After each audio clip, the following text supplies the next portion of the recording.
welcome everybody to the fifth PSA Acquisition Policy Federal Advisory Committee Policy and Practice Subcommittee meeting. It'll be our fifth subcommittee meeting, and really looking forward to the discussions today. So I'm Boris Arratia. I am the designated federal officer, and the deputy designated federal officer, Stephanie Hardison. Stephanie, any words? Just welcome and nice to see everyone today. Alrighty. So before we get started, a couple of things. We do have some members from the public coming to these meetings, and welcome you all for joining these meetings and picking up on the discussions that we've been having.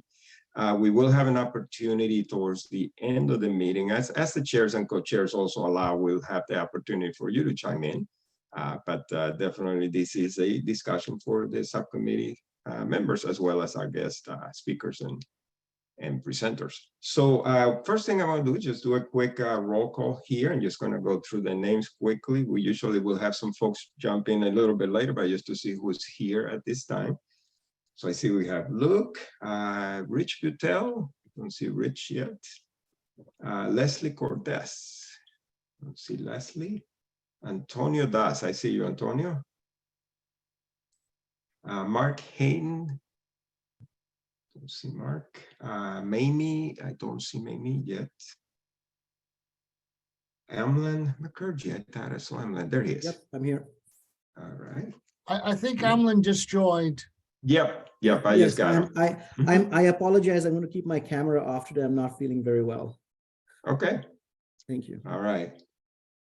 Jenny Romer. Don't see Jenny. I think we heard Jenny was coming late today. Okay. Coming in late. Then we have Stephen Schooner. Stacy Medley. Let's see. Don't see Stacy yet. Nigel. I see Nigel. Nigel's on. Good afternoon, everyone. Hello, Nigel. Anish. I see Anish. Hey, everyone. David. I see David. And Kimberly. Don't see Kimberly yet. All right. Let's see. So we are, again, this is our fifth meeting, and we are glad to have some guest speaker here, but I'm going to turn it over to our chair and co-chair for our subcommittee, Stephen Schooner and Luke Basie. So Stephen, take it away.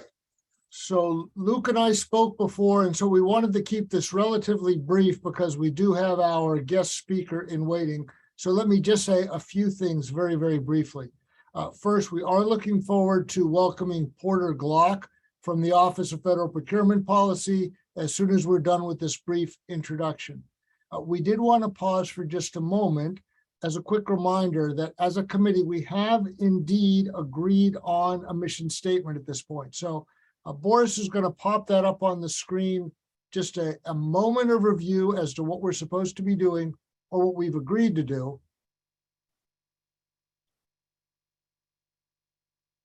And again, I don't necessarily feel compelled to read it at this point, but I think that I want to commend the group for getting to the place where we have something. And I guess anytime we start to drift again, it's nice to know where we're going back to. But again, we have the mission statement behind us, and now it's time to move forward.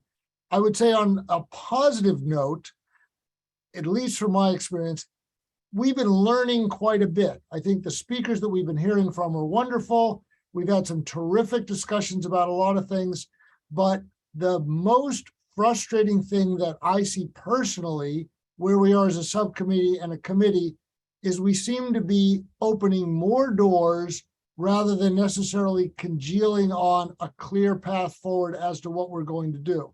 So the issue of topics continues to be relatively challenging, and prioritizing those topics. And I think that's basically what we're going to be spending most of our time on in the second hour of our session. For those of you who haven't been with us recently, I do want to give you a heads up that there are two things that we're going to be talking about today that may have slipped off your radar screen. We've gotten some pretty clear messaging from GSA that they would appreciate it if we would put some more time thinking about the single-use plastic issue. By the way, Boris, you can go ahead and take that down if you want. And then in addition, At our last group meeting, there was some topic about a newer, some discussion about a newer topic that had to deal with performance metrics, and we'll talk more about that later. But if you want a reminder on that, we have a new document in the shared folder on that, but we'll come back to that afterwards. But having said that, and we also have to talk at least a little bit about what kind of speakers we want to be lining up for future meetings. And of course, that aligns with what our priorities and our topics are going to be. Having said that, there's at least some suggestion from some of the other subcommittees that maybe we could or should slow down a little bit and keep getting more information before we make too many decisions. But against that backdrop, it is our unique pleasure today to welcome Porter Glock from the Office of Federal Procurement Policy. And our sense is that within that office, within the Office of Management and Budget, Porter is the primary point of contact on basically all of the issues that we're going to be talking about. So we thought as a policy subcommittee, it would be really good to hear from the point person in the Federal Office of Procurement Policy as we think about where we're going to go. So against that backdrop, I'm going to turn it over to Porter. If you have questions and you want to jump in, by all means, raise your electronic hand. I'll keep an eye on the chat queue as well if you want to get in line and either ask your question orally or in chat.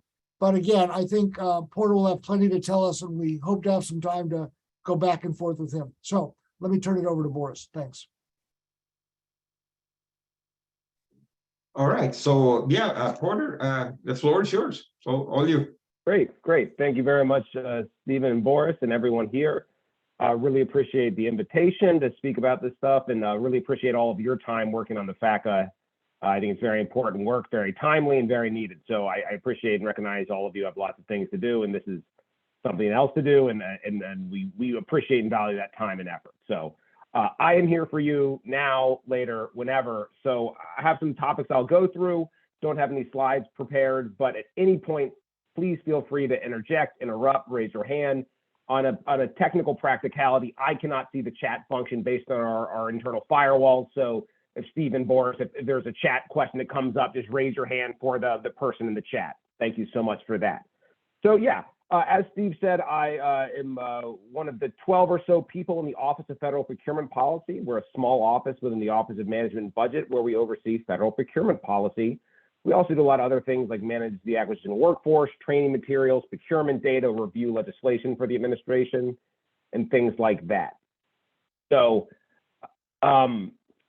in that office, we're relatively small. Our portfolios vary a lot, but I lead the sustainability portfolio.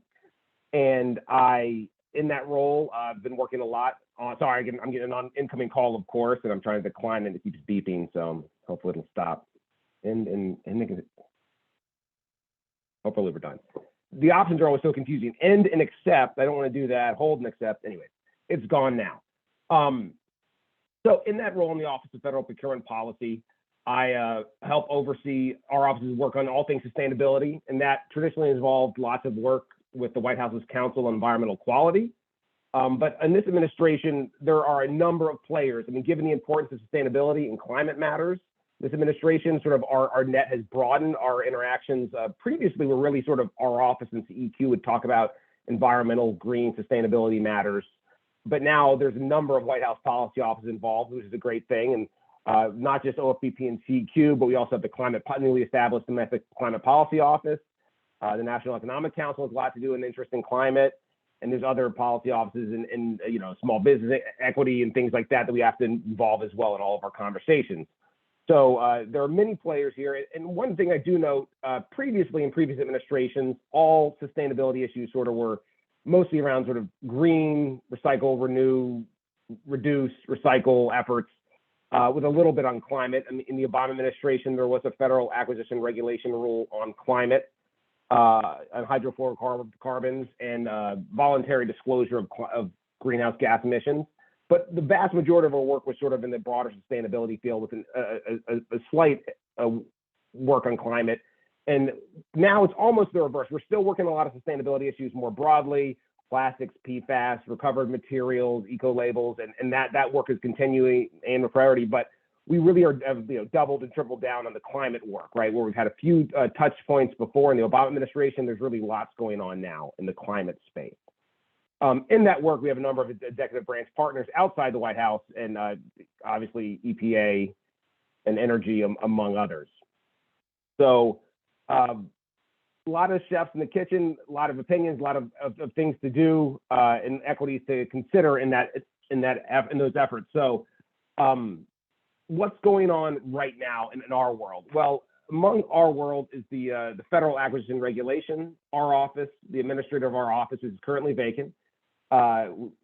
Leads the Federal Acquisition Regulation, is the chairperson of the Federal Acquisition Regulation, or FAR. The council is comprised of NASA, DOD, and GSA, and we help write the rules of the road for federal procurement that wind up in the FAR. It goes through agency input and comment, public notice and comment before the finalization of rules. And there are 3 current sustainability rules in place. And I'll sort of describe them in the order of their opening and tell you the status of each of them, if that's all right with y'all. At any point, if I'm saying things please interrupt me. The first rule is there's a rule called disclosure of greenhouse gas emissions and climate-related financial risks. This was a rule that was published, I think, at the beginning of November. It was like November 10th, went into the reading room. I think it would have been the 14th or so. It was put out for public comment. And this is a rule based on executive order, I think 13, I'm forgetting the number, but it was a May 2021 executive order that asked the FAR Council to consider requiring major federal suppliers to disclose their greenhouse gas emissions, set science-based reduction targets, disclose their climate-related related financial risks. Some of you may have been familiar with the SEC, which was working on a very similar rule to require publicly traded corporations to disclose their climate risks and have certain disclosures. And in that case, it was a matter of availing public investors to sort of an understanding of the climate risk of their company. In our case, it's a matter of letting the federal government have a more robust and resilient supply chain, right? So through these climate risks and disclosures, it helps us as a federal government better understand our climate change risks or vulnerabilities, and also helps us mitigate some of the worst of impacts and effects of climate change by looking at emissions and driving down emissions. So there are many different ways to look at that rulemaking, and it's currently out and available for public comment till February 13th. It was extended once over the holidays, so it's going to be out for, I think, a total of 90 days, and we encourage everyone to go look at that rulemaking. As I mentioned before, there is an SEC rule in place that's the proposed rule that's very similar to ours. I know Canada has proposed a similar rule. I think California just had one introduced in their House recently again. So this is an effort that's occurring sort of not just nationally, but globally. And I do think the disclosures case is an example of the federal government leading at least the public sector. We've seen a number of private entities leading this and already disclosed and set their reduction targets and disclose their climate-related financial risks. In the public sector, the United States was the first to announce this plan to have their major suppliers disclose these things, but there are many right behind us, and this is sort of, as we see it, the new way of doing business going forward. That's the disclosures FAR case. The second case is a minimizing the risk of climate change in federal acquisitions case. It was the second part of that same executive order, which basically asked the FAR Council to look at ways to consider climate change and transactional procurements. And the way we look at these two cases is the disclosure case is more in the macro corporate level, and the minimizing the risk of climate change is more about transactional procurement and ways to consider climate change in transactional procurements. It went out as an advance notice of proposed rulemaking in, I think, October of 2021, and got over 35,000 comments from the public, the vast majority of which were extremely supportive, sort of form letters and letter campaigns, supporting robust climate action on behalf of the federal government. That case is certainly in the team stage in drafting and due in the near term. I sort of have the report due date extended to the 22nd of this month. So hopefully there's a draft report going through the agency council shortly. The team drafts a report. It goes to the Civilian Agency Acquisition Council, the Defense Acquisition Regulatory Council. They make their edits. They sort of look at the team looks at the comments from each of the councils, combines it, goes through the IRA process and our agency review process before going out for public comment as a proposed rule. So the minimizing the risk of climate change rule, I think it is a harder nut to crack in the sense of how do you have contracting officers and corps and members of the acquisition workforce consider climate change in the current environment, right? Recognizing they're not climate experts. What can they do to evaluate and where are the best places to put climate considerations into transactional procurement? Obviously, I think, and I'll talk a little bit about later about the desire to put that into the requirement stage, have our program management officials better understand the needs for climate mitigation and climate adaptation.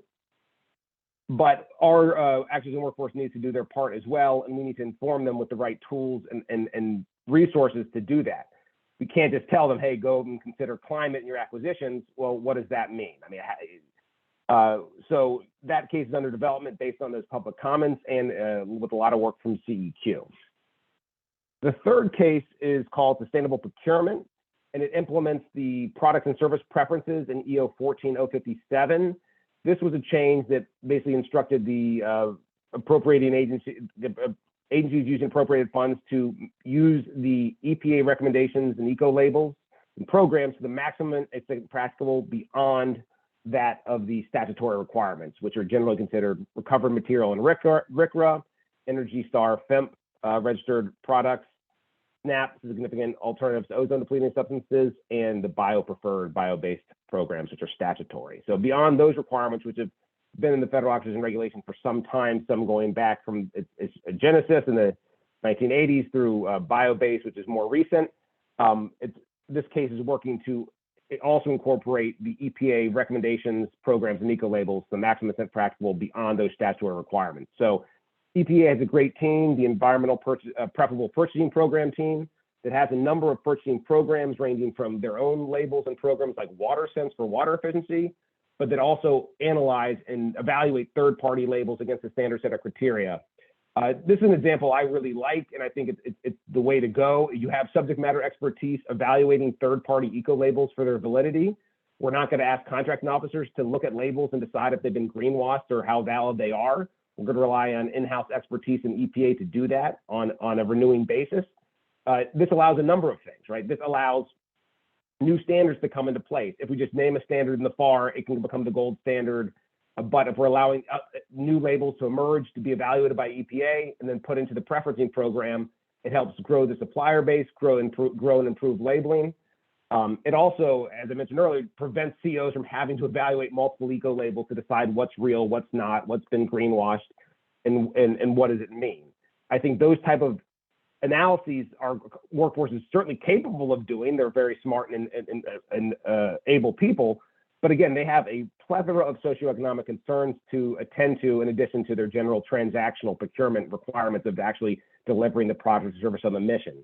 So I really do like the model of EPA evaluating these labels, these third-party eco labels, and then us recommending their use to the maximum extent practicable. EPA lists the relevant product and service categories where they're available, product categories where they're available. And if you're buying from those, you can see, okay, well, currently if I'm buying electronics, EP is currently the only label on the listing, so you need to buy EP to the maximum extent practicable. So that FAR case is under development, and I think that's at the councils now. It's currently at the Defense Acquisition Regulatory Council. It's under discussion as of yesterday. So those cases are moving along, and so a lot of our office's work does rely on the federal acquisition regulation. Those rules apply to all appropriated dollars in executive branch agencies, so it is very wide, but it's not everything the federal government buys, and it only applies to contracts. So I think it's important to have understand too that grants and other federal financial assistance have their own lanes and their own requirements that aren't covered by the FAR. Often the requirements overlap or similar in certain spaces, but our office doesn't dictate and control the controls on those grants and other forms of federal financial assistance. So if you're only looking at contracts, I think you're only looking at a certain part of federal expenditures and material. For example, like construction materials. The federal government buys lots of concrete and lots of buildings, but we also provide lots of grants and funding to states to build their own roads, highways, and buildings and things of that nature. So if we're only looking at contracting, we're only looking at part of the puzzle on the federal financial expenditures. So that is what's going on in the FAR world. I feel like I'm talking a lot at you. Happy to keep moving or take any questions or take a pause. Any thoughts? I'll give it 7 seconds for the introverts.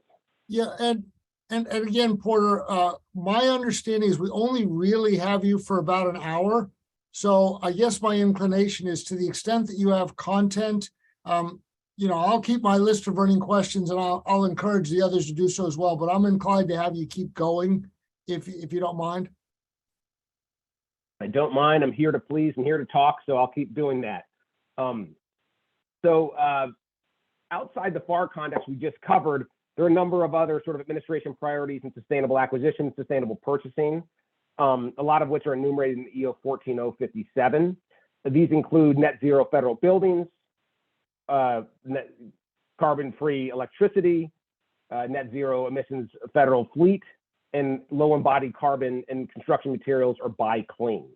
There are a number of working groups established under that EO that we are consulting with, or some of them which we're members on, and looking at ways to incorporate these concerns into federal procurement where possible. Also, a lot of this is sort of closely looking at the marketplace capabilities, federal government abilities, how we can label, again, how we can make this implementable for the contracting officers. A good example I like to talk about, or at least sort of an area, not an area of concern, but an area of potential success, is buy clean. A lot of talk around buy clean. And as a federal government, we want to buy low embodied carbon materials. But again, the idea of how do we implement this for our contracting officers? We can ask them to ask for emissions estimates for embodied carbon in certain construction materials, but are they comparing apples to apples? How much these environmental product declarations cost? How valid and how accurate are them? And what are the range of estimates they're looking at compared to the price variances of those? So I do know under the IRA and Inflation Reduction Act, there was a lot of money set aside for EPA to start analyzing EPDs and sort of standardize that. Our goal and our hope is our partners at EPA continue that work and sort of come up with a EPD eco label or nutrition label, which we could allow for very easy transactional procurements of construction materials, or requirement to buy lower embodied carbon, cement, flat glass, steel, other construction materials where there's a lot of embodied emissions. However, I think it's risky to just say, again, tell the contracting officers to go off and buy low embodied concrete material. What sort of information are they going to look at? What cost is it going to be for the third parties to generate that, or is it going to be in-house estimates? Do these consider things like transportation costs from site or location of the delivery? These are all things we'd have to have the contracting officers get wise on, and these things will take time. But I think the good news is, while it is hard, again, similar to the EPP labels at EPA, when subject matter expertise can help us standardize and validate labels and disclosures, we are able and willing and capable of judging on those disclosures and using them as source selection criteria.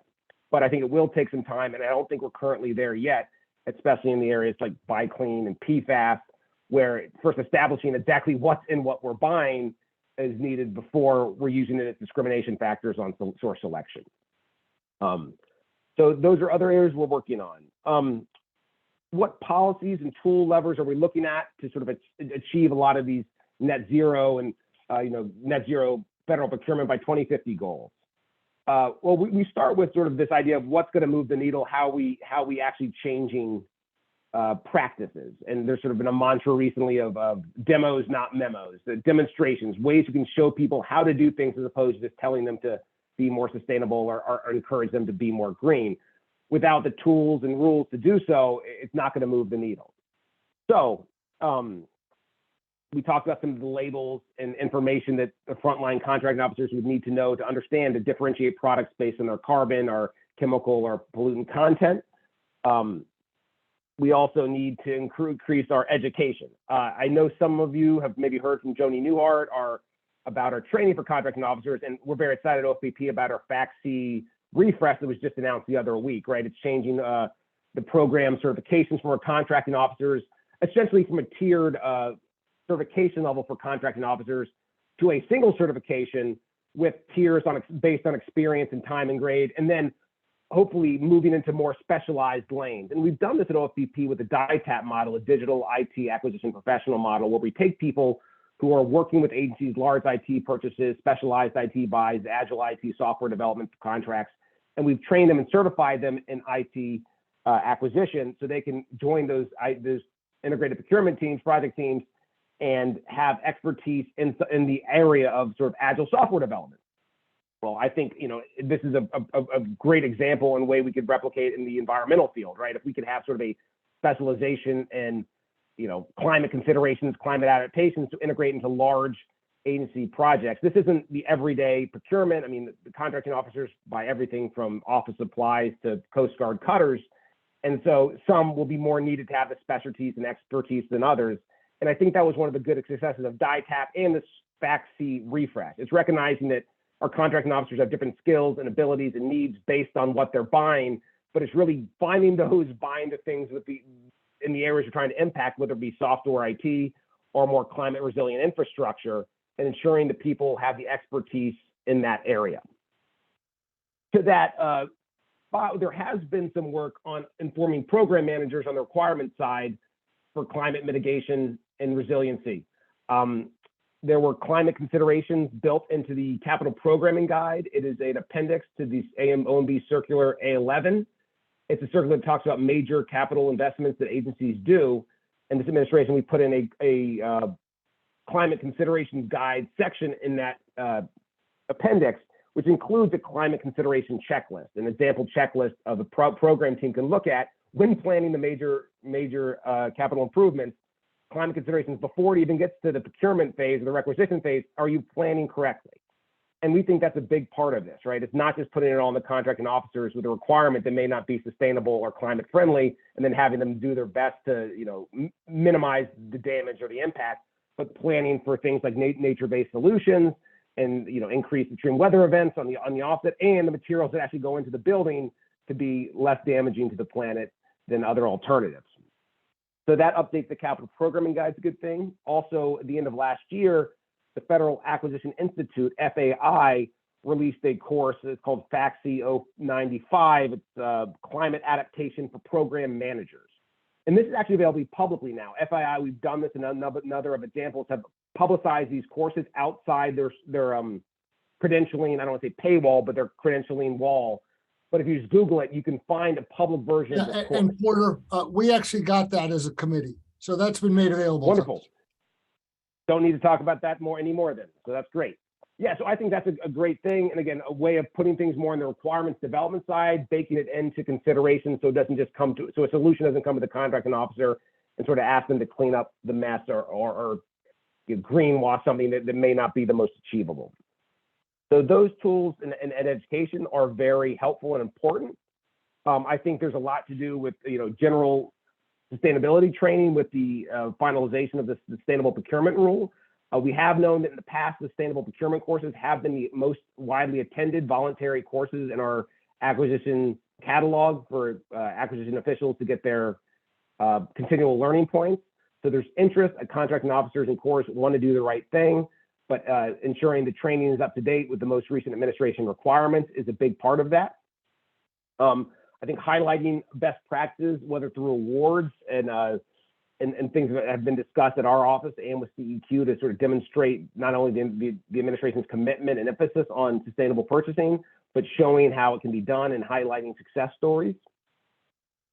I think also a lot of these training and awards examples, we need to also focus on not just the contracting officers, but the corps as well. And we've worked on this on a number of our other acquisition focus areas of understanding the contracting officers, representatives, the boots in the ground, receiving the supplier service is familiar with their role and knows what to do. And we want to normalize, label checking. They're checking to make sure the Energy Star labels on the box, making sure the Skillcraft bio-based labels are on the cleaning solutions in the hallway. I mean, I've done these things and I'm happy to report most of the time they're there, but normalizing that activity of just understanding what needs to be purchased and ensuring that confirming that it was delivered.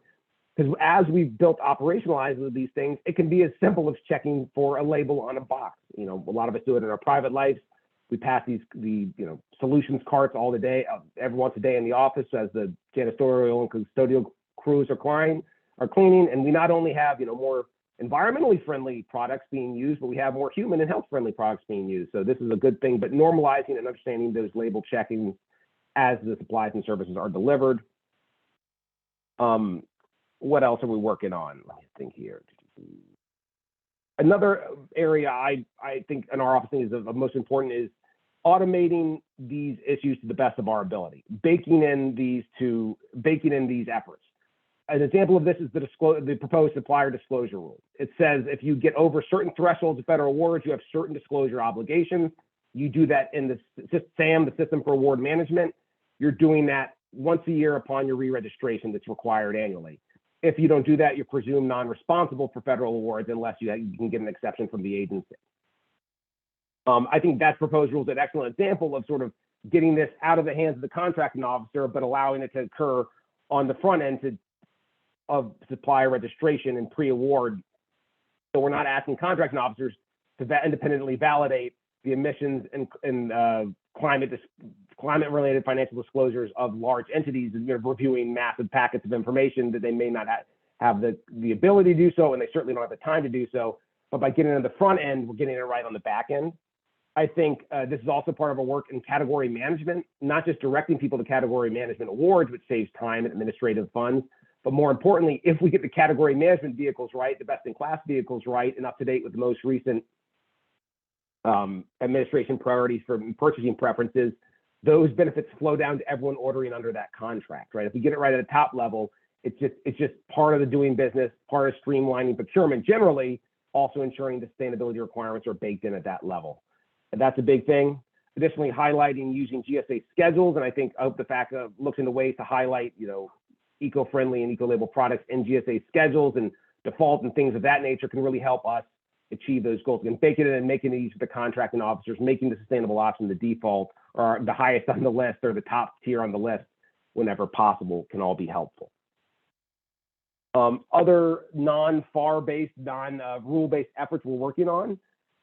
There's a focus on pilots and demonstrating successes and failures and sharing those amongst the workforce, building repositories for that information, not just requiring transactions in the FAR for certain disclosure requirements without experience in them, trying to pilot, focusing on our largest procuring agencies, large procurements, to integrate the chief sustainability officer and other climate concerns. So piloting is a big part of our office's work that really helps us get those successes, those demonstrations we can then share externally. We can also, I think there's also opportunity, and I don't know if your FAC can look into this, for the various green resources available to the acquisition community, whether they're in buildings in the SF tool, the green procurement compilation, but we have a lot of different tools out there in federal procurement, federal building to consider green options. I don't think they're the most user-friendly in the sense of centralized, looking to consolidate them. So our office is working with CEQ on ways to create sort of user portals for sustainability, better classify and have understanding of those various tools and their resources. But I think that's something that FACA may be able to help out and look at those various sites, which are very helpful and have great information, but are somewhat spread out even amongst GSA and internet and externally in EPA and things like that. Let's talk about program management. So in wrapping up, someone mentioned talking about pain points and successes. I mean, I think a general success is, I talked at the beginning, there is this unbelievable willingness to act. There's unbelievable appetite in this administration, not just example by this FACA, but like DOD had an RFI on climate considerations before the FAR team did. And those who know this process in the past, DOD wasn't always the most forward-leaning in this area, but in this administration, they're certainly stepping up ahead. There's the willingness to act. I talked earlier about the various policy offices of the White House involved in sustainable purchasing. It really was limited previously to OFBP and CEQ. Now we have a whole plethora of White House policy offices involved and interested in this topic. I mean, certainly that comes with challenges, but again, it shows the administration's emphasis in this area, the desire to act, and the desire to have lasting change, right? So that's certainly a positive thing. I think the disclosures case, even though it's just a proposed rule, was a big success.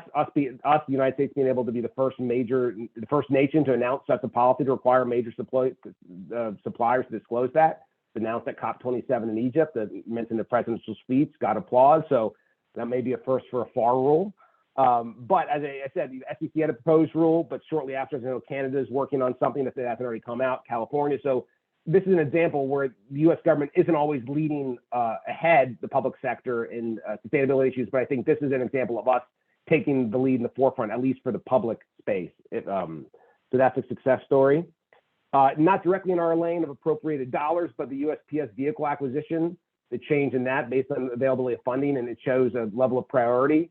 And I'm very hopeful for that type of work to not just have the zero emission vehicles increase in the U.S. Postal Service, but it's that building of not just the physical infrastructure, but the capacity and infrastructure of building charging stations, the local jobs and the local understanding of how this is done, and the opportunities to build these. I mean, in my mind, the Postal Service is just the perfect example where you have vehicles with typically short ranges, parked overnight at government facilities. I mean, it's such a great example of where we should be doing this and that we're doing it, and that's a success. Pain points, I might have touched on them earlier, but I think areas where federal procurement wants to act, we have a mandate to act, but action, at least at our level, from my point of view, may be a bit premature, and this is things like PFAS and buy clean. Without understanding what's in the materials we're buying or having some sort of outside or external government party from the contracting office validate the embodied carbon material of a product, the PFAS content of a product, or the additional PFAS to products, it's hard for us to make heads or tails of it. So I am super glad the work that's going ahead on multi-lanes, both in working groups and buy clean and PFAS and EPA funding and efforts there, but it is sort of a pain point of we have a time and a mandate and a desire to act, but it's hard to operationalize from my point of view currently. Not that we won't get there in the near term, but it's harder to do than to say we want to do it. So that's a pain point. Just in closing, I'd probably say, you know, anything y'all do, I'm here, happy to help, happy to discuss.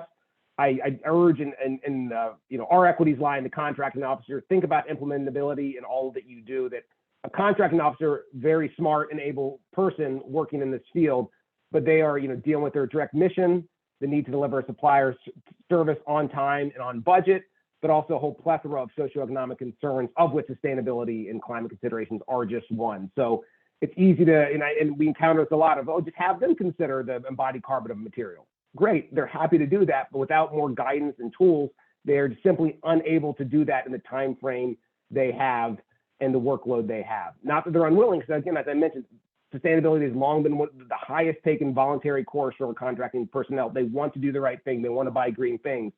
But if we're just telling them to do something without giving them the rules and tools to do that, we're not going to move the needle at all. And that's where a lot of our focus is. Where can we move the needle? How can we do it? And I hope I encourage you and your recommendations to do the same.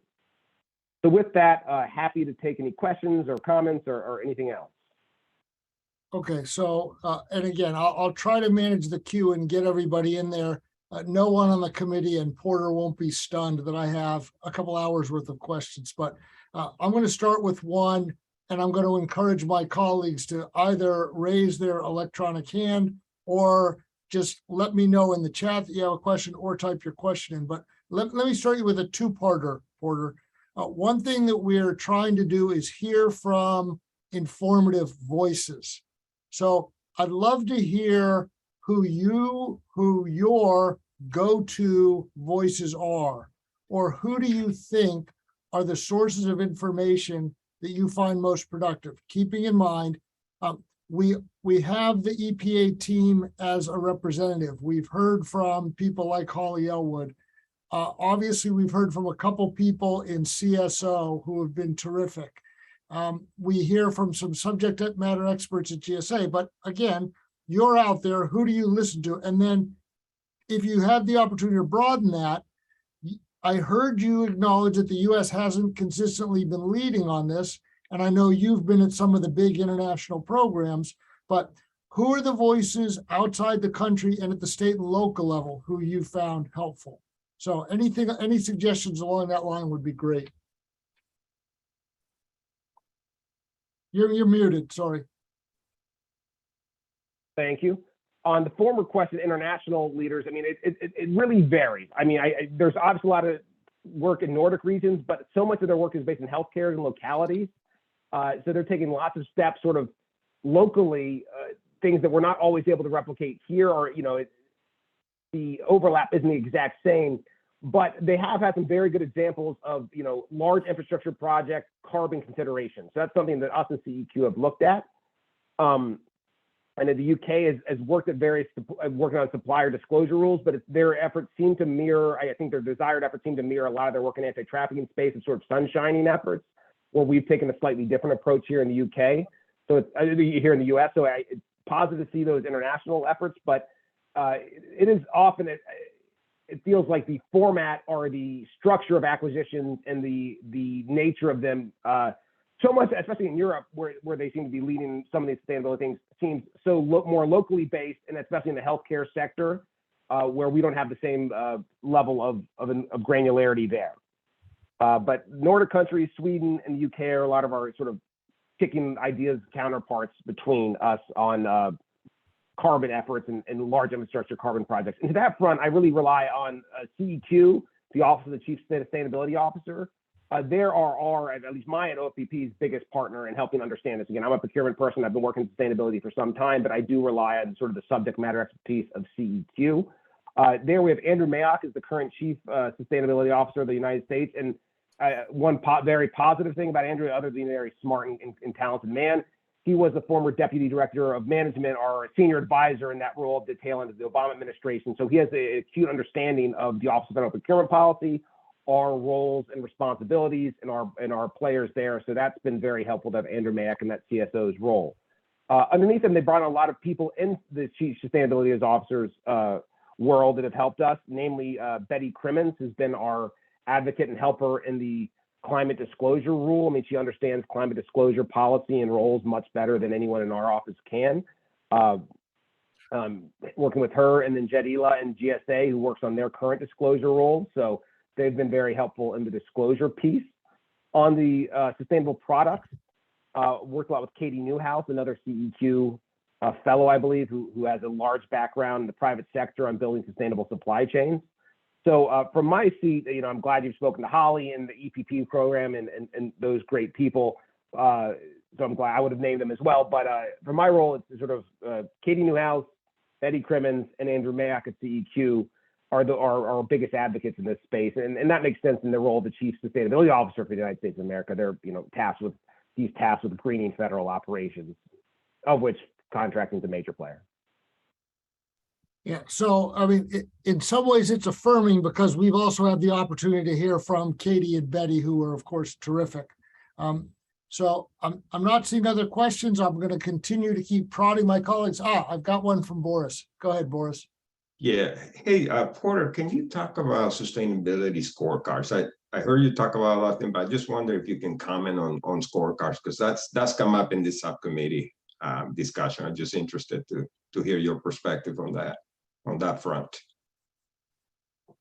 Sure. No, it's an excellent question. I had it in my notes and didn't cover it, so I'm glad you brought it up.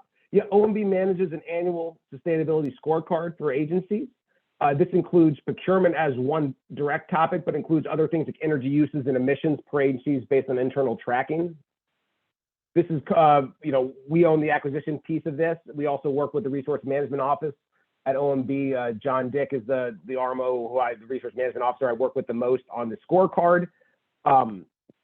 I think there's been a renewed emphasis on the Chief Sustainability Officer, their need and the ability to track.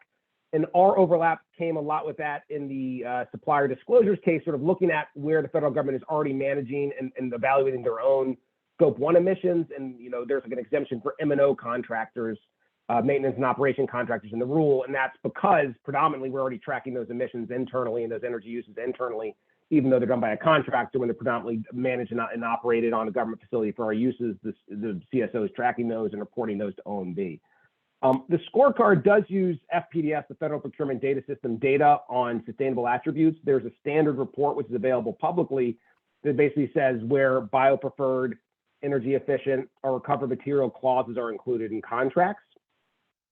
That report helps inform the scorecard on acquisition, and it tells baseline over an agency's procurement spend of eligible dollars, and those are essentially non-weapon systems contracts inside the United States, not outside the United States. Compared to their spend overall in the eligible areas, what percentage has sustainability clauses, and has that been increasing or decreasing year over year? Good thing about the metric, it's baked in. It shows the clauses in those contracts. It doesn't require additional lifting from the agency to do. The bad thing is it doesn't have the level of granularity on the product level items we're buying. It sort of says the contracts, the clauses in the contract, these things are supposed to be delivered, but doesn't confirm delivery of them, nor does it have sort of line item data on the items purchased. There is more effort to get data, more granular procurement data based on contract line item numbers, CLINs as we call them. Additionally, the category management effort does have a lot more price paid and line item information on data. There was an effort at one point to have GEC analyze IT spend and category management to determine EPEAT certification on those laptops, worktops, desk stations that are delivered to the federal government. So we're continuing to work with Jennifer Cook and Meredith Bromley in the Category Management Program Office at GSA on ways to use the category management procurement data. Again, we're directing a lot of agencies to these government-wide and agency, multi-agency contract vehicles, which we are currently analyzing to make sure have the most recent and updated administration priorities and sustainable acquisition, and then using their prices paid and information, more granular procurement data to understand exactly what we're buying and what's being delivered. In that same talk of the scorecards and procurement data, that is certainly a part of the sustainable procurement rule discussion, how we can get better data. And it is a trade-off, right? The more data you want, someone's going to have to report that. The contractor, the procurement officer, where is it going to be reported? How are we going to track it? We all want the data, but there are burdens associated with it. And what's the best way to get that data and how do we understand it? So these are ongoing conversations, both internally in our office with our category management team, externally with the category management program office, and as part of the sustainable procurement rulemaking that's ongoing that's going to sort of reorganize FAR Part 23 with the most recent administration priorities and sustainable acquisition. How are we going to understand data, how we get better data, and how we're going to use that. So the scorecard currently has a sustainable acquisition component.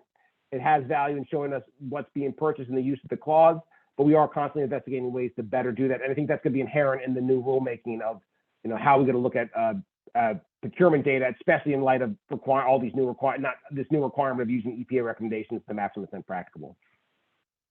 And we welcome the fact that thoughts on how ways to track that kind of information are ways we could, most efficient ways and best use of that information. And just to briefly follow up on that, if you have a good way to direct folks to the scorecard, my sense is the link from the White House webpage to the OMB sustainability scorecard is currently broken. I'm not sure exactly what happened there. I know that I saw them not too long ago, but any recommendations in that regard, or maybe you can just send that to Boris. Yeah, I'll make sure it's in there. I believe it's on sustainability.gov, and they have also not just they have agency subpages. I'll try to check it here, but I was just on it earlier today. They have subpages for agencies that include not just the sustainability scorecard, but the climate risk and resilience reviews that were done under, I think, 14008 early in administration, right? Looking at climate resilience in the agency. So I will follow up to Boris or you, I don't know, whoever's email I have afterwards with the links, but they're certainly up. I just Googled, agency sustainability reports. The site is not just the scorecard. It's a link of all the other state agency qualifications, and the scorecard's a third of the way down. So we have a question from one of our colleagues, and I understand you don't have the chat, but one of our colleagues, Nigel, asks, and this is really important because keeping in mind that we've heard from the GSA folks who are working on OASIS and Alliant and are experimenting with using points in terms of, literally getting onto the vehicles. And so Nigel was asking if you could discuss your view on using credits or points in RFPs or proposals, like you would use, for example, in a subcontracting plan, technical capabilities, or et cetera. And then how do you see that correlate, or is it different from past performance or the like? And of course, Nigel, if you want to clean that up, by all means, don't hesitate. Nope, I think that was spot on. Thank you. Thanks, Nigel. A great question, and thanks for it.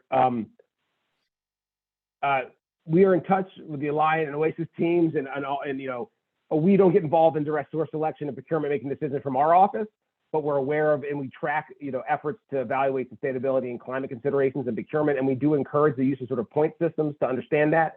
From a macro level, it needs to be clear, transparent, and fair, right? How we're judging people, they need to know how we're going to judge them. It needs to be explicit in the RFP, and then it needs to be comparable. We need to be able to shoot apples to apples, and decisions have to be made. For non-binary decision points like past performance or sustainability, the contracting officer does have to make judgment. The source selection body has to make decisions, and they are to some degree subjective, but ultimately the more data we can have, the better off we are. And we do this currently in past performance. So I do see them as somewhat aligned, and on some level, you could consider an entity's environmental past performance as a part of past performance or a separate qualification. How are they managing their waste streams, their emissions, and all that kind of stuff? So we are looking at that. I mean, I think the social cost of greenhouse, on my focus of operationalizability and implementability, the social cost of greenhouse gases and the ability to get that right is a big part of this, right? So if you can convert valid emissions data to dollars, you don't even have to do a point system. You have a monetary value you can plug in or deduct from the bid to understand the impact of the award. So we do encourage the use of point system for performance or environmental characteristics, but it has to be clear, transparent, and fair in its application. Some areas it's easier than others. I mean, you may require, I know certain contracts or, say we have to require a certain degree of disclosure or environmental management practices, and you can validate that's done or not. That's easier, I think, than in the current state than the buy clean efforts of, how much embodied carbon is something, and the supplier may supply their own EPD that may or may not be validated by a third party or different third parties, and have a variance in that estimate, which may be less than the actual price variance in the product. And then at what point it's a washout. And we've seen some examples of that in local markets, I think in California. So we're keeping abreast of those activities. We don't get directly involved in those sort of determinations or requirements generations or source selection activities. But we are very, very interested in, and we do report up and keep tabs on the sort of climate considerations in major procurements, what steps are being taken, what's working, what isn't working. And in OFBP, we do try to always push, let's not be afraid of failure. Let's try to do new and innovative things. Not everything's going to work out, and documenting our successes as well as failures helps us get to a better spot. So hopefully I answered the question. If not, I'm happy to re-engage. So let me follow up with a two-part question, since you talk so much about the regulations. And obviously we look at the unified agenda and we see there's a fair amount of backlog there, and the FAR Council is obviously very busy. So I heard you mention, I'll call them 3 rules in effect, right? So we have the one rule that's out there, and the comment period closes in 10 or 11 days. That's your greenhouse disclosure rule. And then you've got 2 more rules coming. And, in my mind, one of them is the classic FAR rule, and the other is very much more outcome or product focused. But in any event, using whatever means you think is helpful to package or describe the 2 rules that we haven't seen yet, and understanding that we're not asking you to tell us anything you can't tell us.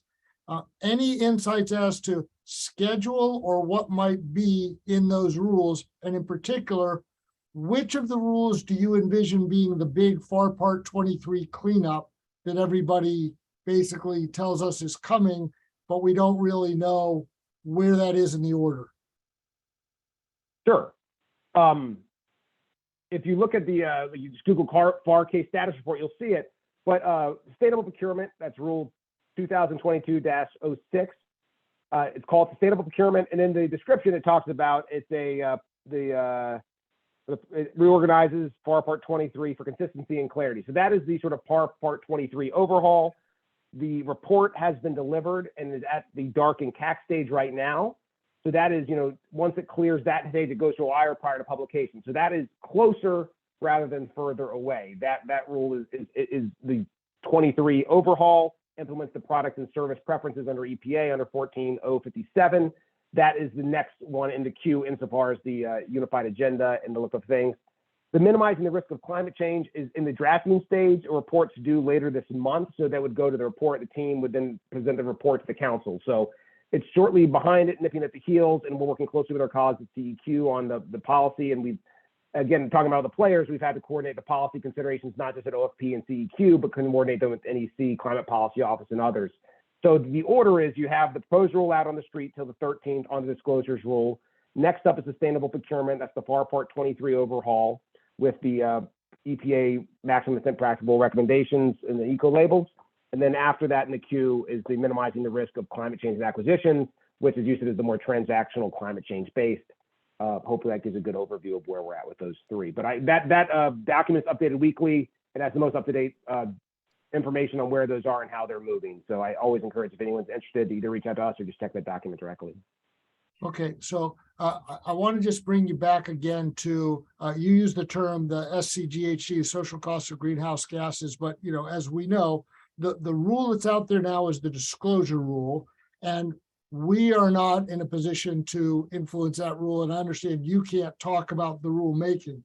So the other question though, and we've talked a lot about this and the other subcommittees have too, assuming in a hypothetical world that that rule is going to be a final rule or implemented sooner rather than later, is your office thinking strategically, and again, some of this is a Joni question, but what happens when that rule gets implemented? Now, what I heard you say earlier, and one of the arguments I've heard for the rule is, you don't really have to train contracting officers to check in SAM before they do a responsibility determination.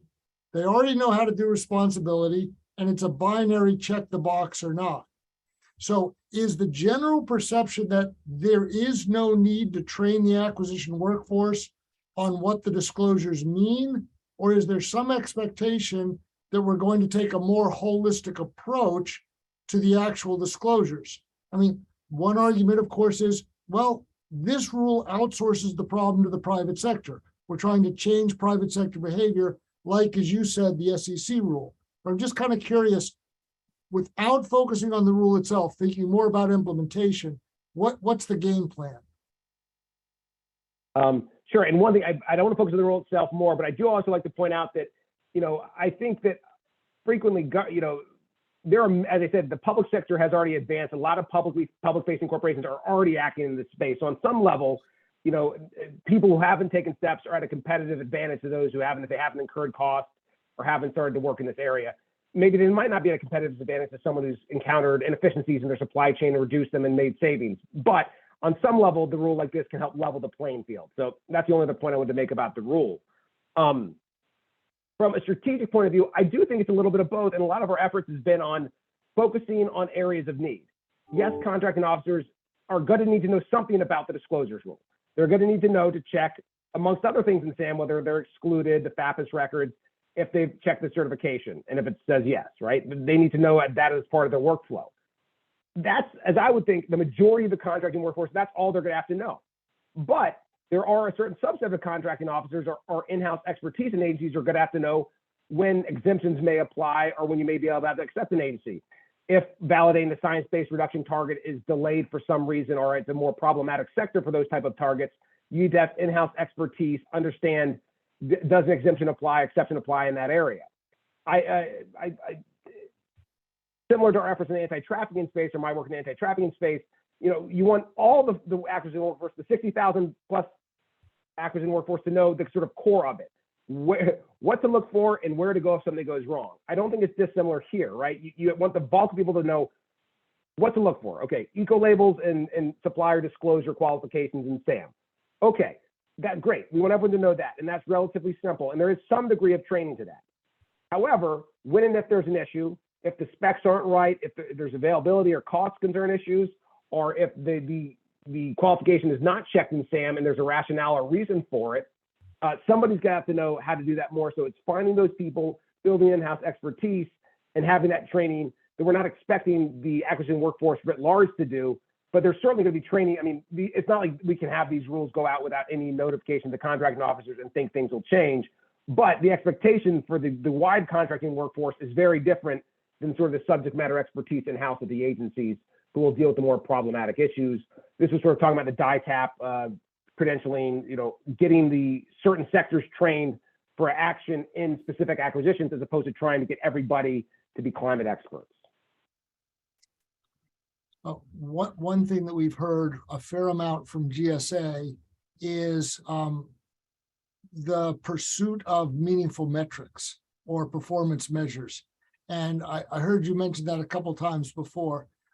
We realize with the disclosure rule, right? So you would enter in SAM whether you've done your disclosure, whether you think you're entitled to a waiver or whatever, but that's again a binary thing.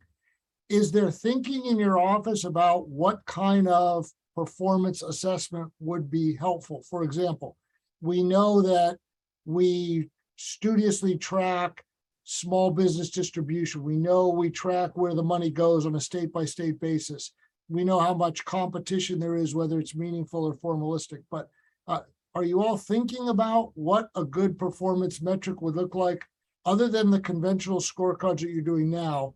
What kind of data do you think would be helpful in terms of determining whether we're succeeding or whether we're not doing what we need to do? Sure. Yeah, there's lots of that thought going on. I mean, I think it's also very necessary to put it in context of the performance goals, not just in fleet buildings, but sort of the net zero acquisition goal for 2050. We're gonna have to have milestones and monitor performance to get there. I think there are two immediate data points that come to mind. When the proposed rule is finalized, we will have both scope 1 and 2 emissions data reported to SAM for the acquisition, for the significant and major contractors. So we can have an emissions covered emissions and see if they're going up or down annually based on disclosures. That'll be a possibility as well. That'll be a possibility. Another one is sort of covered major contractors that have these CDP disclosures and dollars covered by that. So that's one way to measure the amount of federal spend that's covered by emissions reporting or the actual emissions scope 1 and 2 emissions reported to SAM.gov. So that's one thing that's being discussed. But we are working closely with CEQ and trying to determine, again, the proper milestones and metrics to understand, with the North Star being the net zero 2050 procurement goal, and how do we get there and what are the intervals for that. So there are some immediate options, but there's also longer term options. But we agree, I completely agree with the need to monitor and measure, but it is difficult. So certainly under consideration, under discussion, part of the rulemaking to some degree, but recognizing the data limitations we have currently and the data limitations we may have going forward. Porter, how are you? Luke Bassis. I've got a question. Thank you for your talk here today. This has been an immense amount of information. And I have to say that I think myself and the rest of the committee is pleasantly surprised that, this is not an agency that has ignored these issues and is just woken up in 2022, 2023. It has become clear from your talk, your robust talk and the other guests, that the seeds for meaningful change on these issues have been laid for generations. I think in what our difficult task is, and this is my difficult question to you, is, we have heard a lot about what's been done and it is amazing work. But if you were sitting on this committee with us, trying to determine a direction and trying to figure out a priority that has not been focused on, somewhere where we can kind of focus our collective bandwidth to make a meaningful change in an area that hasn't been touched on yet, whether it's a quick win or a broad policy agenda, where would you suggest we go? What would you do if you were sitting in our shoes? I'm certainly right. It's the question of the hour and the most difficult question. How do we fix it? Unfortunately, I don't have the immediate answer. Some quick wins that come to mind. I did mention earlier, sort of, compiling. A lot of agencies doing a lot of good stuff in labeling and categorizing and assisting procurements. But cataloging and organizing that and trying to get that in a digestible format for a contracting officer or a specialist in sustainability would be helpful. We are working on that, but to the degree the FAC can help, that is good. I think had another idea that's at my tongue. I'm sure I've already spoken about it. Again, if it was a great idea, I would have blurted it out the first thing I had to say. But that's a quicker one that comes to mind.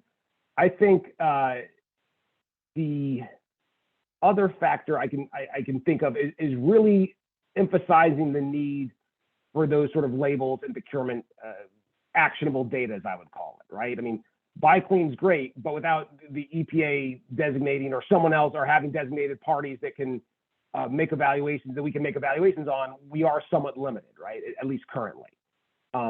We love market-based solutions when they're available, but we also sometimes rely on governance solutions. So the need to have actionable procurement data to make that, as you talked earlier about, the sort of transparent and fair determinations into the source selection stage.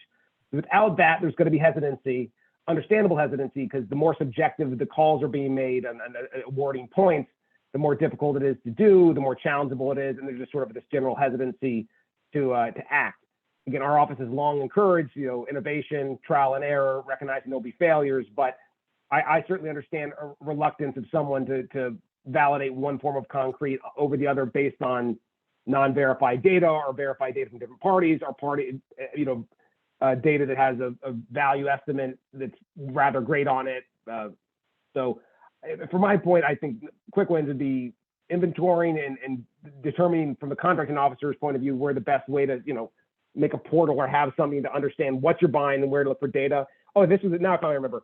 Looking at GSA schedules, so you're a GSA FACA, ensuring, I understand GSA's need to list all the suppliers and all those who provide products and services, and we need to have a wide variety of things there on those schedules. But figuring a way to better highlight and sort of default to sustainability options is a good thing. One thing that has been tried numerous times and we're continuing to push on is sort of the ability to use AI or text scanners to look at RFPs as they're being presented to contracting opportunities on SAM.gov, to scan for keywords to ensure, the prompt uploaders that, hey, you're buying, so sort of make sure you have the relevant clauses included, right? It's sort of those prompts to automate the system. Again, make it easier. We have tools we can better use. There's been some effort in the space, in the 508 space in the past for GSA to ensure 508 compliance, but there's been talk and effort to move this way in sustainability too. So those would be the three things I'd say, cataloging current tools and making them the most operationalizable for our workforce, looking at schedule and catalog awards to highlight and designate, sustainable options, because we know our contract members want to do that, but making it easier for them to do.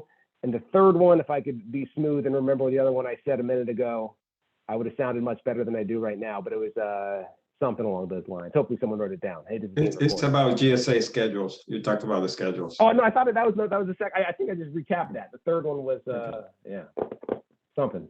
So Porter, in a moment, Boris and Stephanie are going to start yelling at us to stay on schedule. So before we lose you, let me offer two pretty open-ended things for you.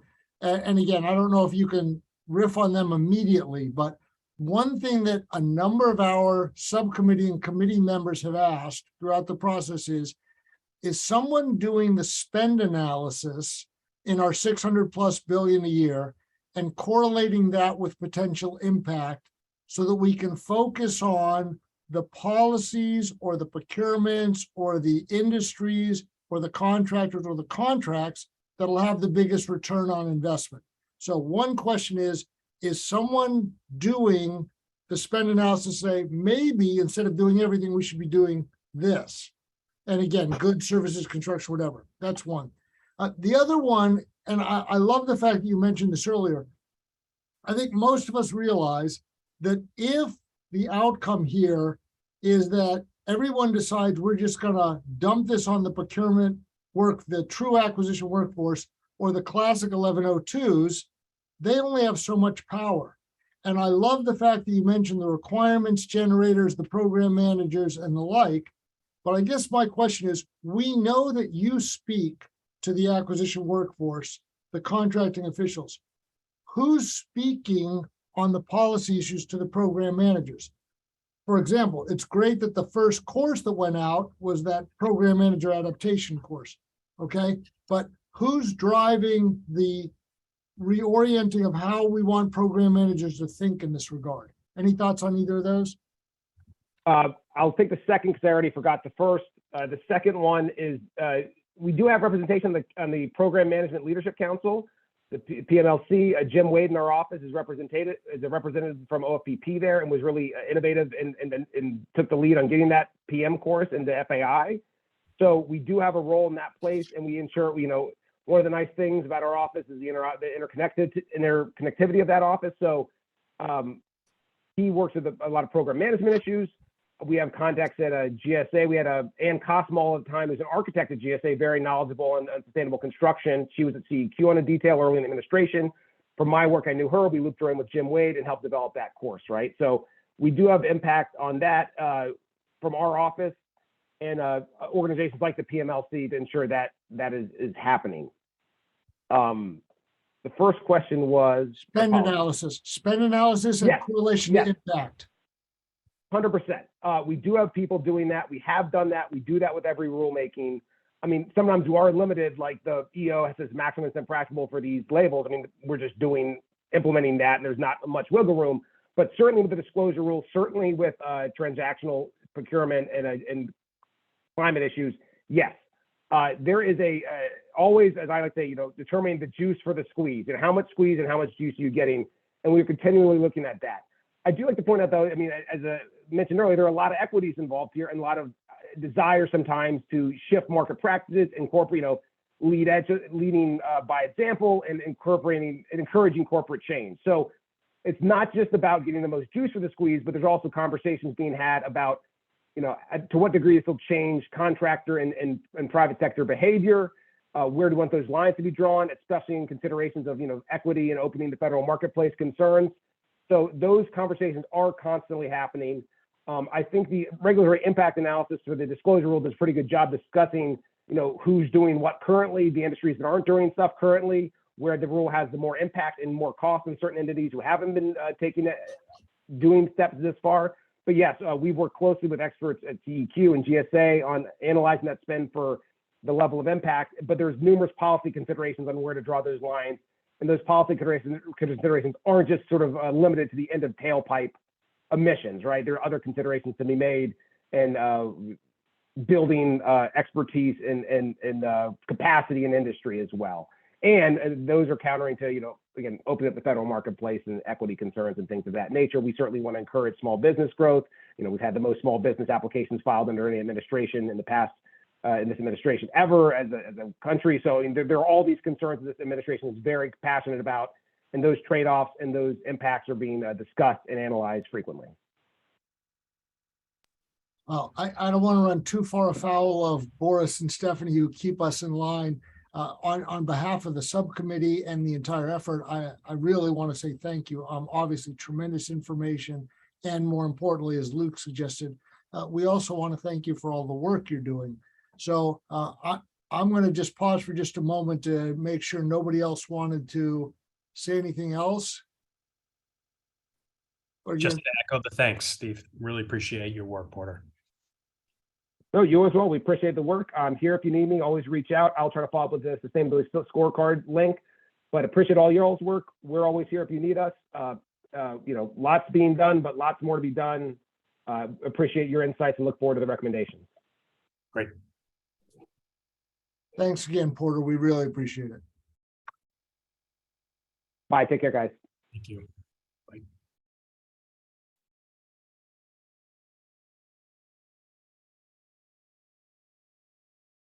Okay, back to you, Luke. Could you pop that agenda up for us? Sorry about that. Yeah. I think we're gonna talk a little bit about goal setting, Steve. And your lead the charge lecture. Yeah. So, Luke and I have talked a lot about this, and I feel like we're getting some really tremendous information here. We keep learning more and more, but we got to do something here. Okay, so the real question that we have for each of you is, how do we move from the abstract to the concrete? And we'll talk in just a moment about the fact that we may have a particular project, for example, with regard to single-use plastics, and we may or may not have some subcommittee members who are able to drive that train for us. But we have some pending questions on that, and that will either go forward or it won't. But that was an example where we had an issue. We appeared to have individuals aligned with it. Similarly, when we talked about life cycle, we have some true subject matter experts here. But we were not constituted purely for self-learning or for sharing information. We need to start turning this stuff into, again, we've heard everything from quick wins to larger projects. So the real question, and again, there are a couple of different ways we can do this, but how are we as a group going to turn this into actionable stuff?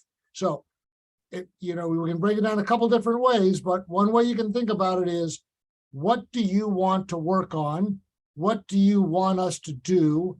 What is most important? And the problem with the last question in particular is the things that we are probably capable of doing are not necessarily the things that we think are the most important or the most impactful. So I realize I'm spinning for just a moment, but before we do anything else, if it's okay, well, I'm not going to ask if it's okay.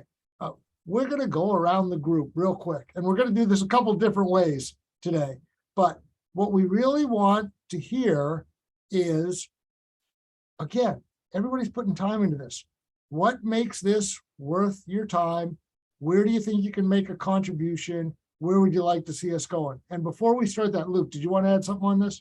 Sure. Yeah. I think we've all been through kind of a long journey together that started with those kind of early on priority stickies. We've learned a lot since then. We've had a lot of discussions. We've had the benefit of some of the work in the other committees. So I don't think we are the same group or at the same place where we were when we kind of started that endeavor and that journey. And I think the exercises we went through were useful to kind of coalesce around a couple of large concepts, quick wins and leaps and large policy level discussions. But I think what Steve is saying and what we've talked about is trying to go from the abstract to the specific here. And we wanted to try to go through with each member today a specific exercise. And I'm happy to go first. Essentially, if you were tapped to lead a task group, what would you select to be your task group? What is it that you are impassioned by? What is it that you want to initiate change on that you feel comfortable would contribute towards the mission and the priorities that we've kind of been working towards? So I'll go first, and I think I am a little more excited now that I heard of some of what Porter's concerns are. And I think, embracing technology, embracing AI, embracing chatbots, and really trying to take a look at how technology can simplify sustainable procurement decision-making, from requirements development at the outset, to prerequisites, to evaluation criteria, to disclosure requirements, to clauses requiring, data output and ultimately kind of what we do with it. Like, we are, as a profession, I think, and if you guys follow kind of where all the Gartner Magic Quadrants and such are going, we're on the cusp of an era where technology is going to automate a lot of the decision making that we do. And the complexity of the different tools that are available to a GSA buyer and the decisions that are being made even before a project gets to a buyer, it can be overwhelming. I can have sitting here and listening to Porter is overwhelming. That is an overwhelming amount of information for somebody who isn't a day-to-day GSA practitioner. And I think to myself, like, how does somebody sitting in a buyer position make these decisions or influence them or ensure that we're making the right decisions from point A to point B? So, I would love to dig deeper into potential kind of, technology approaches to simplify the decision making, make it easier and figure out what's being done kind of maybe in the private sector around the globe to simplify that. I saw a quote today that said, AI will never replace the procurement professional, but the procurement professional who does not use AI is destined to be replaced. And it just struck a chord with me because I think that's where we are. Like, there's an easier way to do things. And if we don't embrace it and find a way to make it apply to a complex behemoth like this, we're not going to get the most efficient use of everybody's time. So that's what I would do if tapped. And one of the things I love about the suggestion that Luke just put out there is we've heard so many times in this subcommittee and others that what everyone would love is the template or the tool. We don't want the contracting officer to have to be doing nuanced scientific research. We want them to be able to have something they can reach for that empowers them to make these decisions. Okay, so I'll go next, and we're gonna, again, you're on notice that we're coming for you next. So as I mentioned at the beginning, and we've posted this in the shared drive, and later maybe we'll have Boris pull it up on the screen, but we got a pretty strong message that GSA was interested in having us think about performance assessment or what success might look like or what we should measure. And since I pretty much always believe that what gets measured gets managed, I think there is a potential role for us to make a contribution in framing the discussion on performance measurement rather than simply what's happening with regard to scorecards and the pending disclosure rule. That's number one. Number two, and Porter talked about this as well, we've had in our list of suggested topics or priorities the issue of driving people to the high volume, low value, environmentally preferred products, whether it's eco labels or standards, whether it's using the SF tool or what we call the GPC, or whether it's going through the federal supply schedule environmental aisle. There's a million problems with that. But I do think that one of the easiest things that the government could do is to nudge or push in that direction. And particularly since I have experience from many administrations ago, where overnight the federal government went from using virgin paper to recycled paper with a simple leadership prompt, I think we could make some real progress there. And then the third one, this is hard, but if in fact the federal government has decided that disclosure is the single biggest, most important rule, I think we really need to be more intentional about making the federal acquisition workforce cognizant of what that information means and why they're doing it. And to me, that's the basic issue of awareness. There's a leadership component in it, there's a training component in it. But one thing that we've heard is for all of the changes in training the acquisition workforce at DAU and FAI, sustainability and familiarity with the concepts is not yet a fundamental requirement, a core competency, or a credential. So those are my big three. And between me and Luke, we would much rather have volunteers to go next as we work through the list, but we're also more than capable of calling on people. So if anybody's ready to go next, please. All right, Nigel, you're up. Thanks, Steve. So I think I wanted to go next because I think mine was very much related to your first point about what gets measured.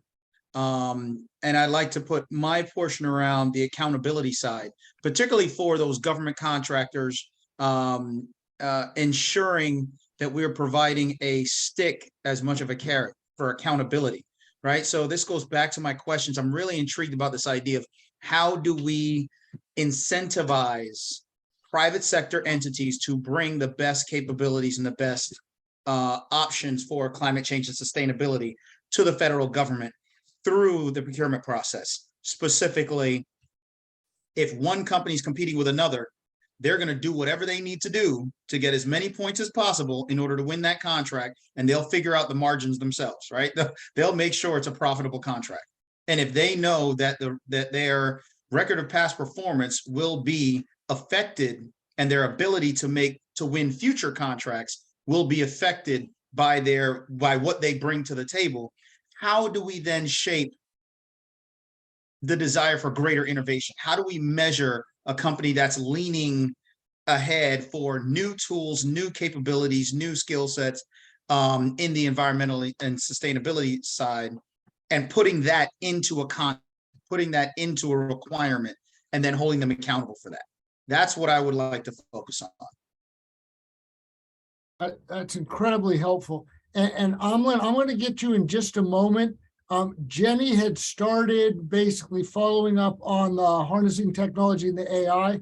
So let's hear from Jenny, and then I'm coming back to you next, Amlin. Sure. Thanks. I really agree with what Luke was saying earlier, as far as, I will acknowledge that I do oversee EPA's eco label and standards recommendations. So I'm trying not to, trying to think of my role and not have any elbows involved. But I do think it could be really valuable to look, from GSA's perspective, what recommendations could be made to better harness technology, including AI, to take what EPA is doing with, or has done with, eco labels and standards to better make them a part of the technology, make it easy for the procurement officials to go about their work. And especially since at EPA we are working on assessment of additional eco-labels and standards. So I think I just wanted to flag that as making it even more important. And I think with Porter bringing that up as one of his 3 points is, first, I think he was saying cataloging the current tools makes sense, including these. And then how can we make using these the default? And I think looking to the private sector and other governments to, take a step back from some of what some of us in the government do every day, to take a wider perspective, which I think is part of what this committee is really tasked with, to take that step back and make recommendations that are more, leaning forward into this. So thank you. So, but before I let you off the hook, Jenny, I just want to push back. And again, I'm not trying to put you on the spot, but here's where I think you could really help us go forward. Okay. So the 2 things that I hear most frequently on exactly what you're saying is we can drive people to the GPC or the SF tool or whatever we're going to call it. And what I hear from everybody is it's overwhelming, it's too complex, it's broken down. But so that's the whole, how do I make it easier and more accessible? And the most common answer that we hear is, if people just went to the GSA environmental aisle, it does all the work for them. And again, I realize that a lot of folks on the subcommittee don't necessarily follow this level of nuance, but to the extent I was talking with my class about this recently, I just want to point out that if you go to the GSA environmental aisle, there's a note right there on the main page, and it says, for many products on GSA Advantage, vendors self-designate the environmental symbols listed with the product. Or in other words, EPA is out there doing all this important work, and there's real standards, but on the environmental aisle, I can self-designate that I have a green toxic solution or a green poison that's better than my competitor's poison. So I guess my question is, do you see ways to make it easier for people to take advantage of all the good work you all are doing? I guess that's really what I'm trying to get to. Yeah, I mean, I'm definitely happy to have my team, and I have to be cautious to not be EPA coming and telling GSA what to do or telling this committee what to do, but I think we can flag issues that we've run into. And I'm happy to have one of my team members, Jenna Larkin, join the next subcommittee call. She's available if we want to do that, just to give background on what the Ecolabel program does. And I think we can start to flag some of those issues, because I do think, I think it depends on what GSA is asking for, whether it's building a new, like tearing down a system and building it back up, or changes as they, prioritizing certain smaller changes. I think there's a big menu of what can be accomplished, and there's already, like, not to say it should be torn down. There's a lot of useful stuff there, but there are some issues that I really think. Looking at this, how can we harness what the private sector is doing? What kind of technologies are available to make it easier? And I agree that accountability that was just raised too, was a big part of it as well. And it's great to hear both you and Nigel using the word accountability. So we're obviously getting a little bit of a theme there. Amlin, I think you're next. Thank you very much. Actually, that's a great segue. And I do want to build on 2 ideas. One is AI, absolutely. Accountability, absolutely. And also your question about the green aisle, right? There has been a lot of work done I'm coming at it from my background in life cycle assessment. Jen just spoke about green labeling. Moving forward, there's been a lot of work done in this area. There has been software developed. And as somebody who's been involved with software development myself, while AI can look very wonderful and cool from the outside, it can also be we can make mistakes on the inside. And I'm not saying mistakes made out of any kind of ulterior motive, just mistakes in math kind of thing. And so we have to be very careful that we not single source these things, but really create a community of expertise. And we have the community of expertise. Organizations such as American Center for Lifecycle Assessment look at what procurement-related work that's been done, what's been put out. There are industries that have done very well put together third-party verified, not industry specified, but third-party verified tools, fall back and look at those tools, learn from those lessons. And, I mean, again, for agencies such as EPA, there is an opportunity to be able to actually look at our product category rules and kind of develop some rubrics and standards that these product category rules have to meet so that we can continue on that path forward on accountability. Most importantly, these have to be science-based, and they have to be based on methodology that can be verified rather than, hey, I came up with this little average and it kind of looks cool, right? So which you will find a bit of going around. So we have to be very careful, because otherwise we will be skedaddling very close to especially in certain industries, litigation, because if you can't prove that what you're doing is green, it's a very dangerous direction to go in. And so we have to be very careful how we do this. Accountability should be first and foremost, and hopefully agencies will find a way to hold all of us, including themselves, accountable in how they set standards. And AI is a great way to establish and deliver these solutions. But again, as we go about delivering these solutions, these have to be third-party verified and not by one single third party, often by a coalition of people who have expertise and depth in this area. Thank you. I feel like we're making some progress here. Kimberly, you want to go next? Sure. So one of the things that I've really been thinking about, especially based on today's discussion and the AI portion of the discussion, is something that you said, Stephen, too, about measuring, right? And so really, I'd like to be focused on decision frameworks for actually driving the climate and sustainability objectives. So if you are a procurement manager, or you're a contractor in the system, what's the decision framework that you're actually utilizing? So it's great to have the AI framework, but if you don't have a decision framework that says, well, we are really looking to reduce energy usage by a certain percentage, or we're really looking to increase recyclability of the products that we're using by X percentage over time, or we're looking to reduce greenhouse gas emissions, right? Then let me look at the decision framework to see, okay, well, what types of materials would help me reach that process? What would I need to be able to be doing from a managing standpoint from procurement? And then if I'm a contractor, to be able to look at the system and say, okay, well, I'm looking at this particular agency, here's the decision framework of how they're looking to reduce a certain number of things. Here's where I have the biggest opportunity to help the agency reach this goal.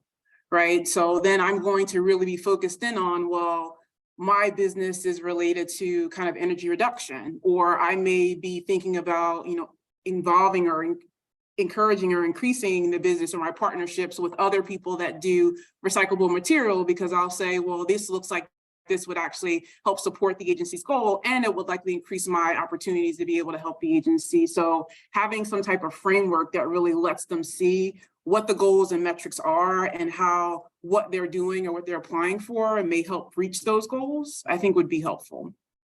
And before I let you off the hook, one of the things I really like about what you raised is if we do start diving into the rubrics associated with the eco labels and the approvals, one thing that you see on the EPA webpage is almost all eco labels are perceived as either single attribute or multi-attribute, right? So there, Energy Star to some ways does one thing, but there are some labels that are intended to do more things. And I think that one of the things that your issue drives us to is being more intentional about, are we trying to do everything or one thing or something, or targets of opportunity? But I think that's going to be really interesting. I think I've got a niche next. So thanks. So I have a few different ideas, and excuse me if some of them are, flatly outside of the jurisdiction of this group. I have been learning a lot. I don't really come from the world of the government. So, but my first kind of area of focus would be on ways that we could streamline education and training. And I'm going to call this category sort of greasing the wheels.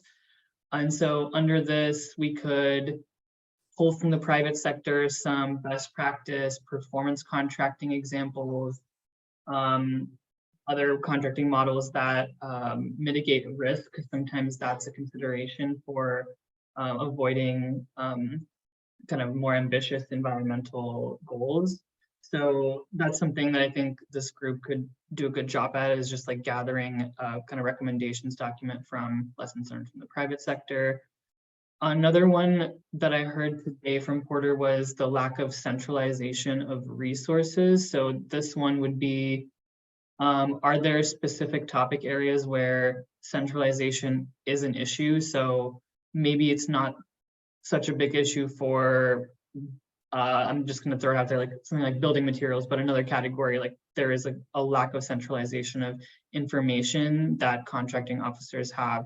And so can we identify where that issue is and then make recommendations on how they can improve centralization of resources?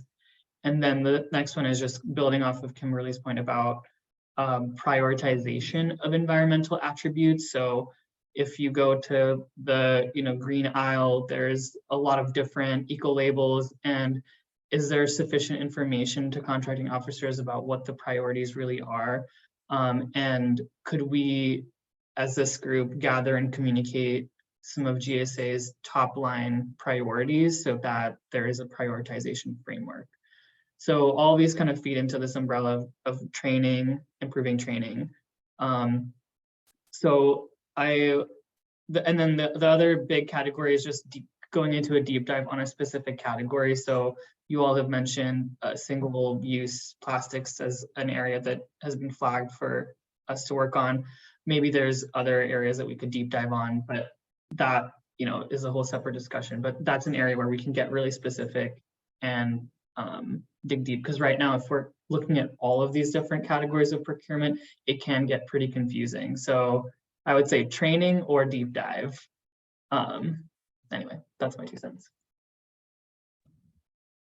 Thank you. And I just want to encourage, as much creativity as anybody else has here. I think the beautiful thing about this committee is that we can all sit here and come up with completely different ideas. And I think that's where we are going to find a consensus. And I think what will move the needle the most. So yeah, don't apologize for going off on your own. It was great. Good to hear a new perspective. Who's next, Steve? Who haven't we heard from yet? I think we've got Antonio next. Great. Good afternoon, everybody. Sorry, I've been a little bit in and out on this call, but I think the one area I'm really kind of thinking about is, may not be a direct answer to your question, Steve, but how do we help sort of advance communicate where this whole thing is going, so that when we establish our policies, folks have something of a ramp up time to know that, well, just like actually in a lot of cases, like if you think about the, California with, electric vehicles, they put a date out and say by, X date 2030, whatever it is, we're going to move to this particular level. How do we, as we establish these priorities, put in place some kind of mechanism that informs the community of contractors that this is where we're going, and kind of incentivize them to then start moving in that direction, so that once we do make the switches, that we're in a position where we've got a robust group of suppliers that are available to hopefully meet that demand already, but if not, be at least in the queue to be there, kind of back to what our mission statement says. And one of the things I think is really important about what you said is, I will say, I often get distracted by how long the arc and how steep the learning curve is for the government acquisition professionals. But I really like the fact that your analogy to the California standards is putting the private sector on notice. You're going to have to disclose by this date. We're going to expect you to do more of this. We're going to want you to stop doing this. So I think that's really, really interesting, an interesting perspective. David, are you ready?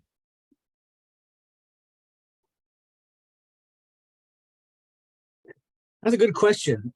My head's kind of exploding with all of this discussion because there are so many different things happening in so many different directions. And since you kind of, or don't want to point fingers, but since I've been kind of urged to head into the single-use plastic arena, from my work elsewhere, a lot of the single-use plastic discussion is really about systems, not about products. So it's a bit of a, it's one thing to say, and let's say there are 3 million federal workers, let's say they used each day 3 utensils. So you're talking about billions of utensils and plates and things like that. If you just snapped your fingers and said, there's a ban on buying any utensils and plates and flatware for cafeterias made of plastic, you have to find something else. You know, is that a big contributor? What are the consequences of that? What if it was a different substance? Does that have, you know, you need a life cycle to figure out what are the consequences of making that choice? Or someone says, you know what, let's replace all of those things with stainless steel flatware. So now you're going to have a cleaning system, you're going to have water, you're going to have energy, you're going to have a system change in various places. And what are the effects of that? Can you do that? Is there water scarcity in some of these places that we're looking down the road 20 years and it's not going to be a good solution 10 years from now? So I'm kind of, my head's exploding because I don't know to what extent, you know, procurement folks can change whole systems rather than substitute products and have enough information to make the right choice. I did the FAI course, you know, and you're thinking about what are the consequences of each of those substitutions? Or, you know, let's say I was going to say, not so much in plastics, but or let me give an analogy. If I were going to wait for a cheaper computer that was more powerful, I would never buy a computer, because the directionality of those things is that the longer I wait, the better it's going to be. So I keep waiting and I never make a decision. So, you know, solar panels are like that. Probably a solar panel 5 years from now is going to be 500 watts. It's going to be 80% of the price now. And I want to repower my whole system and take these things that have 20 years of life and get new ones that, you know, have 25 or 30 years of life. And then you have all of these used ones. So there are sort of, my head's exploding because I don't know how to sort of constrain those kinds of choices or give guidance to, do you change products, you change systems, and who decides that?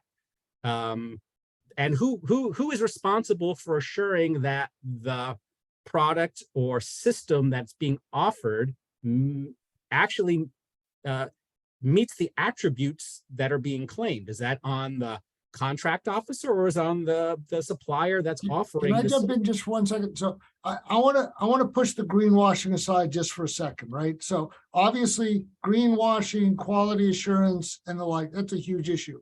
But one of the things I think is so important about the issue that you raise is that on the one hand, you are absolutely right.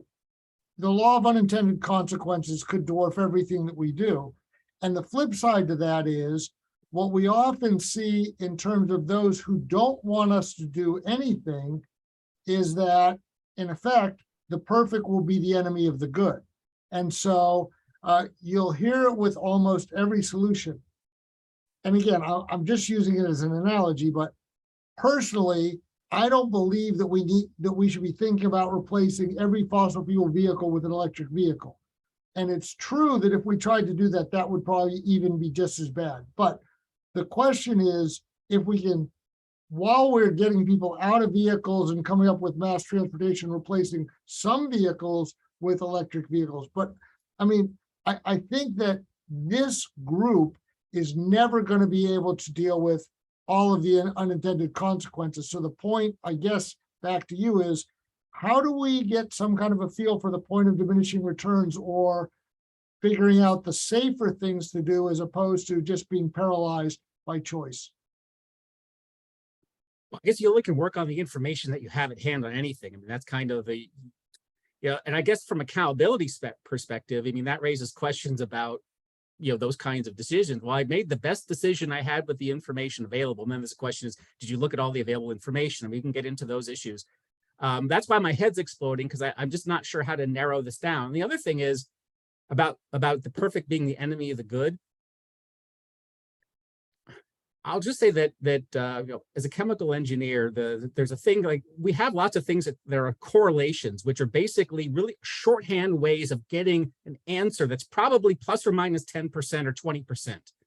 And I'm wondering whether we're overthinking all of these, you know, EPDs and things like that, where if you did 20% of the work, you would get an answer that's plus or minus 15%.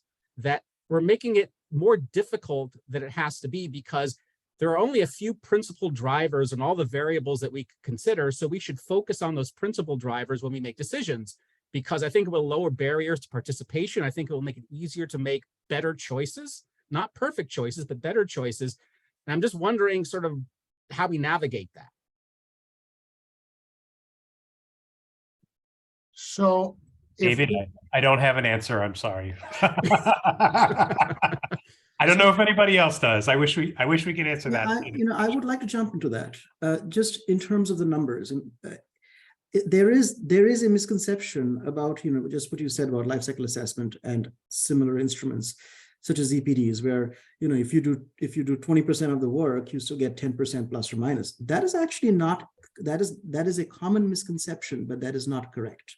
Because the reality is, if you look at where we are with our data sets right now, we've come a very long way. And for most materials which have program operators, and there are program operators and there are program operators, but the program operators that are invested, we have come to the conclusion of exactly what you're saying, which is what are the primary drivers and how would a producer focus on those primary drivers, right? And so for concrete, for example, we know that cement is the primary driver. Right, so we need facility-specific information upstream from cement when you're using concrete. For asphalt, we know it's asphalt binder. Transportation makes a big difference in asphalt, as does the energy used in the plant. So realistically, when it comes to aggregate, for example, which goes into both asphalt and concrete, while that is important, we know that it plays a relatively smaller role. The question is, you can't get to the answers that you're looking for, David, or the questions that you want answered, if you don't do a proper life cycle assessment. Once you've done it, and this is where the AI-based tools come in, the work around the data and the work around it has been significantly reduced. There are tools that do a very good job of it. And we get to exactly going back to what Stephen started with, is that if you can't measure it, we can't reduce it. And when you measure it right, you get to see where the major influences are, and then you can start focusing on reducing those. I think this sounds like a debate we'll have to pick up at our next meeting. I don't debate. I agree with you. I appreciate the update on the information. I come from perhaps I don't focus on this all the time, so it's good to get better information. I'm glad that there are better tools that help one get to the right answer more efficiently and more quickly, because is what kind of I'm understanding it. The other thing is that from the sort of the net zero and many of the executive orders, I don't know whether it means that we have to be finished by a certain date. And the question is, what's the rate of progress we need to hit that target? Can we do it fast enough, which is sort of on top of everything else that we're talking about? So, Thank you. Looking at the clock, let me just, as a preliminary answer to David's question, one thing that we were asked for at the beginning was to focus on quick wins versus longer term things. So I think we may want to be thinking about both of those issues. Stephen, Luke, before we go to the next segment, can we, Jenny had her hand up for a while. Thanks. Thank you. I just wanted to address, I think getting back to the what are the quick wins?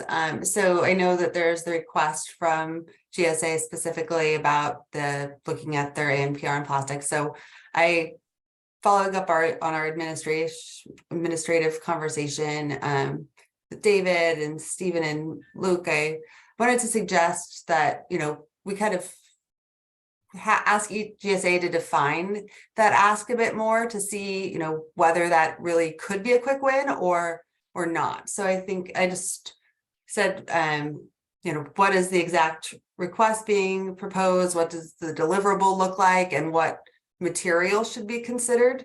Because I think it could be an open-ended, huge question with lots of materials and thousands of public comments. Are we expected to take in all of that, or is there really a succinct question with a limited universe of material?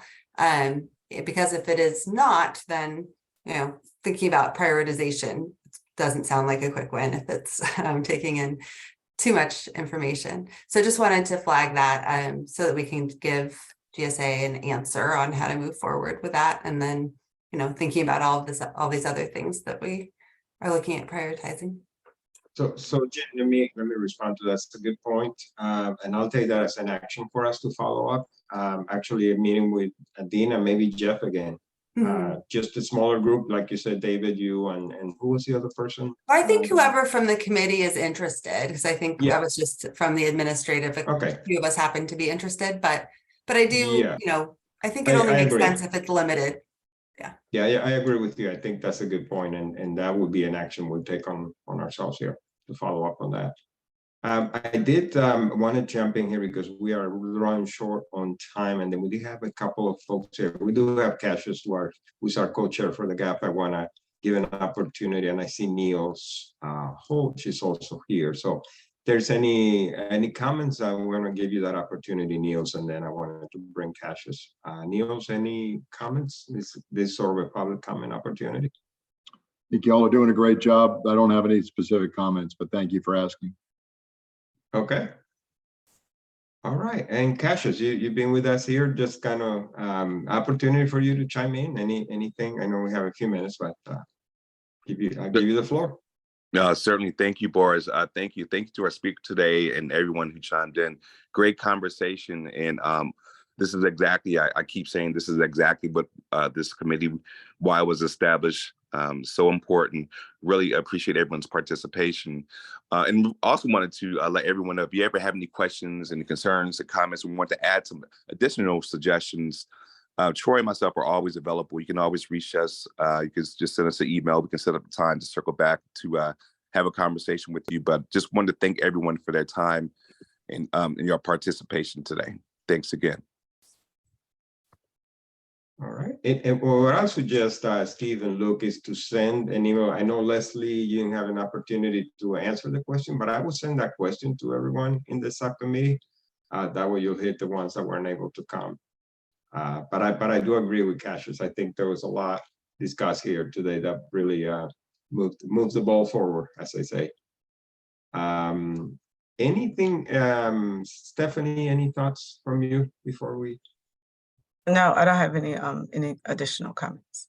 And I want to send it back to you, Steve and Luke, if you had a couple of closing words to say before we close, and then I'll bring it to close. I'll give you the opportunity first. Yeah, so the only thing that I want to say is, more than anything else, I appreciate people voicing what they care about, because, you know, look, we're all volunteers here. We're spending time on this. The work is going to get harder, not easier. We've been in learning mode, but if we're going to turn out useful recommendations, we're going to have to do some work. And I don't believe people are going to do work on stuff they're not interested or motivated on. So let's make sure we're all working on things that people care about. Luke? Yep. I think that's well said, Steve. And I think this exercise was worthwhile. I definitely want to pick it up and continue with the folks we didn't hear from today. Hearing what folks are passionate about, seeing what we have in common and what we can coalesce around, I think will take us, and has taken us a lot closer to where we need to be today than you know, the last week and maybe the week before that. But thank you. Appreciate your time and all the work that you guys do, and in particular the GSA team, who is you know, has made themselves available to Steve and I all hours of the day whenever we have a request or a question. So thank you, folks. We appreciate your good work. No, our pleasure. So good work here. And again, I'll make that recommendation. I think that was an excellent question to us. Definitely let the other subcommittee members know, because the answers will definitely help you out tremendously. So I think that's it. And also just a reminder that we have our information both in the shared drive for the committee members, so you can go in there and see what's going on, but also on the website. So we're posting things. And look, I saw you on the meeting yesterday, so it's great to see you there. Any of you are invited to join any of the other subcommittee meetings.